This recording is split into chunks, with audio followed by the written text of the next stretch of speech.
Yeah. Lil Brunson back at you with the back at you, and I am the best reporting on the Eagles. Listen, before we get into the meat and potatoes about this video, just let me drop a couple jewels, a couple life lessons on you real quick, man. You know what I'm saying? This is stuff that I learned over experience.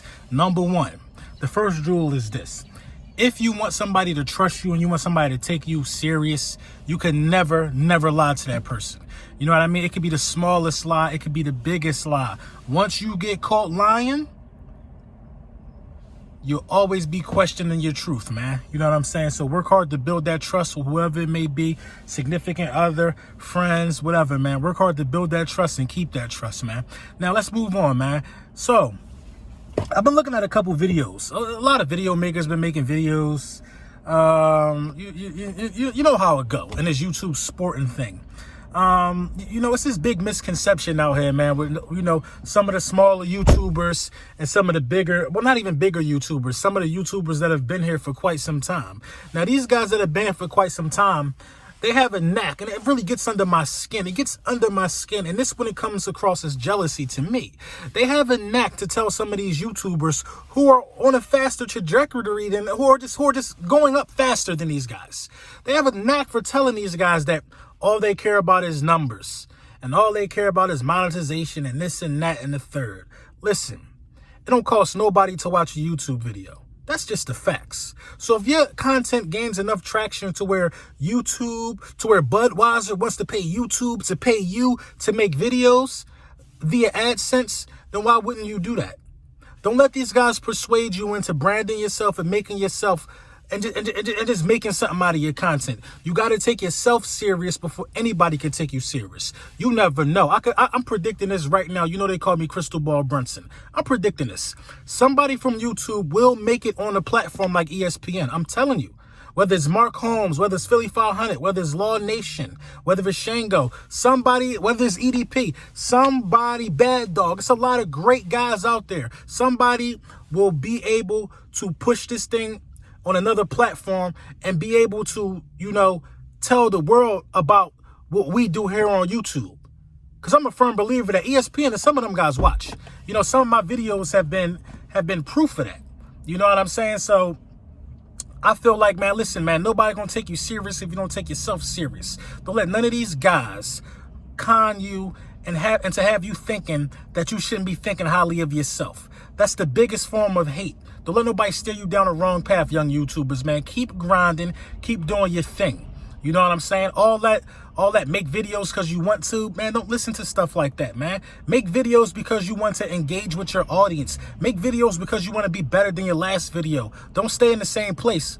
Don't stay in the same place so they have you bitter like some of these other dudes out here, man. But listen, man, at the end of the day, what do the Philadelphia Eagles have to do to win the Super Bowl this upcoming season?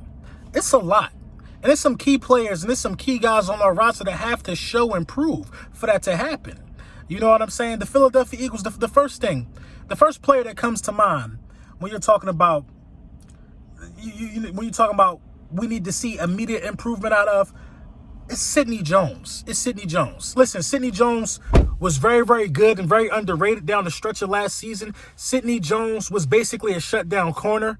You know what I'm saying? I'm going to post a tweet up here somewhere that I got from my guy, man. Make sure y'all get with Rob, man. Make sure y'all sub Rob, but man, he always putting out good Eagles facts and good Eagles content. But Sidney Jones has been playing really, really well lately. They got Sidney Jones, I don't know if it was what I read, was it a top 50 guy or something like that at his position. Sidney Jones has elevated his game right before our eyes, but it doesn't get enough credit because the secondary was so bad. And also Sidney Jones wasn't on the field for the majority of those plays, as the secondary was like Ronald Darby and Jalen Mills. When dudes was getting fried potatoes, Sidney Jones was just a rotational piece. I think Sidney Jones, who is now working out with the stud, he's working out with somebody. They're saying he's going to come back a beast. I think I put the video up a couple months ago. That news broke that Sidney Jones was working out with just an all-star cornerback trainer or cornerback guru. I think Slaving worked out with this guy. This is what needs to happen in terms of Sidney Jones. Sidney Jones has to be able to run free. Sidney Jones has to be able to play the game stress-free without the management of some of the staff. And I think Marquand Manuel will let that happen. Darius Slayer is going to take away the best guy. Sidney Jones can run with a lot of guys. Sidney Jones got instinct. Sidney Jones is good out in the slot. I like Sidney Jones to have a better year. And I think if Sidney Jones gets the reps, you know what I mean, I think he'll be able to step up. I think Sidney Jones has a bigger upside than Maddox. I think Sidney Jones can be better than Maddox if he gets more opportunity out there. Another guy, man, you know, we picked up his 5th-year option. I'm talking about Derek Barnett. I need to see more. I need to see more engagement on the outside from Derek Barnett. Now, Derek Barnett hasn't been bad his first 4 years with the Philadelphia Eagles. Injury kind of hampered them. I need to see Derek Barnett get after it this season. We bolstered the interior pass rush with Fletcher Cox, Javon Hargrave. It's time for Brandon Graham, and Brandon Graham should have been a Pro Bowler last year. I'm going to keep beating that drum. But it's time for Derek Barnett to show what he got on the edge. We need his defensive front four to play outstanding football. We need his defensive front to play outstanding football, and I think this is the year where we see it turn into like a top 10 defense. I'm a firm believer in that. You know what I'm saying? The next thing I want to talk about that absolutely needs to happen is a better outing from the kick return and the punt return team. In terms of punt return, we were 6th last. We were 6th to last. I'm sorry, 6th to last in punt return yards. That's not good. What the punt return, what successful punt returns and successful kick returns do is those things help your team start in a better field position, especially on a punt return. And this is things we already know. You know what I mean? You want to start off in a better field position and give a technician like Carson Wentz, you know, the opportunity to put up the big points that we know he could put up. Help him out a little bit in a special teams game. Help him out just a little bit. And I think those things right there, well, you know, some of the things right there will help the Philadelphia Eagles take it to the next level. One more thing, better situational football. The coaches aren't on the hook, off the hook. They're not off the hook. Jim Jones sometimes plays weird defenses in the clutch, man to man, let people do their thing, you know, like the Dolphins game. You know what I mean? Remember when Parker, the first Dolphins touchdown, where Parker he just dismissed. He dismissed Ronald Darby like a gnat at the barbecue. Why not have somebody over the top? They're going for it on 4th down. Yeah, I feel like the call wasn't bad in terms of us, you know, playing the short yardage because they only needed 4 yards, but cover all your bases. We're not that good of a one-on-one team. Why is it never nobody over the top to help some of these guys out? You know what I'm saying?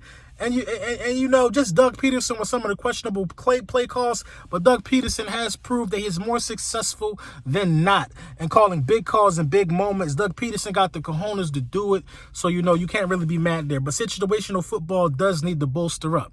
And you know what I mean? I think that if all those things turn around, of course, last but not least, the health of Carson Wentz, you know what I mean, and production from the wide receiver standpoint. I'm not going to say that Arcega-Whiteside has to produce. I'm not going to put it on him because we got three new wide receivers.